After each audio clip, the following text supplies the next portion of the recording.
দর্শক কিন্তু আমরা দেখতে পাচ্ছি যে খেলার ফলাফল কিন্তু আমাদেরকে আসল ফলাফল চলে এসেছে। অনেক চেষ্টা এবং পানগাতে আক্রমণ লড়াইয়ের পর কিন্তু গোল দিতে পেরেছে অবিবাহিত দল এবং তারা প্রমাণ করলেন আজকের খেলায় তারাই সেরা। আমরা দেখা যাক বিবাহিত দল সেই আক্রমণ থেকে ভেদ করে তাকে পরাস্ত করে আবারও গোল দিতে পারে কিনা। এখন খেলার শেষ মুহূর্ত পায়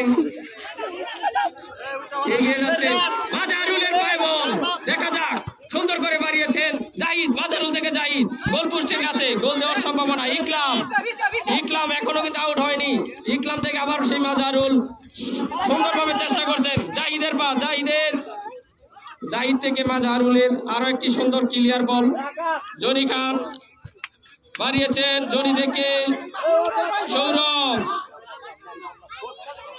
সৌরভ থেকে অনিকের পায়ে বল, চেষ্টা করে যাচ্ছে শান্ত, কিন্তু ডিফেন্স করেছেন সৌরভ। কিন্তু মিডফিল্ড থেকে একেবারে কর্নার পয়েন্ট পর্যন্ত পুরো মাঠ তার দখলে, তিনি ভালো খেলা দেখাচ্ছেন এবং আবারও প্লেয়ারের পরিবর্তন। ইকলামের পায়ে বল লম্বা করে বাড়িয়েছে, বিপদ মুক্ত হয়ে যেত কি ইকলাম, সজোরে তিনি রক্ষা করেছেন। কর্নার নাকি আউট, দেখা যাক কি হয়।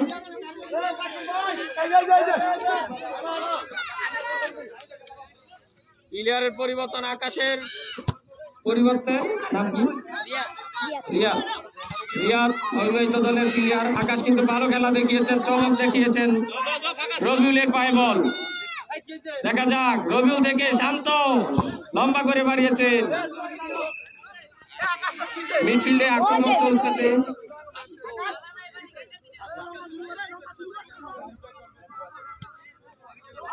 আস্তে আস্তে কিন্তু অবিবাহিত দলের প্লেয়াররা অনেক সময় দেখা যায় ফুটবল খেলায় 1 মিনিট আগেও কিন্তু ভরসা থাকে না, মাত্র 10 সেকেন্ডের ব্যবধানে কিন্তু গোল হয়ে যায়। এখন যদি কেউ অবহেলা করে তাহলে কিন্তু গোল খেয়ে যাবে উল্টো, এমন খেলা থাকবে সমতায়। সুন্দর খেলা দেখছি আমরা বিবাহিত দলের।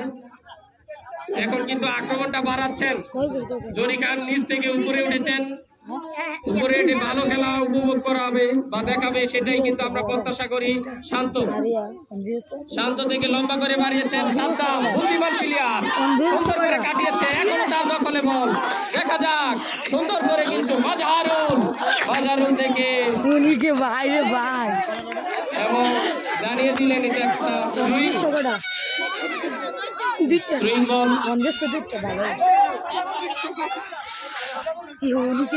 অবিবাহিত দল 2 এবং বিবাহিত দলে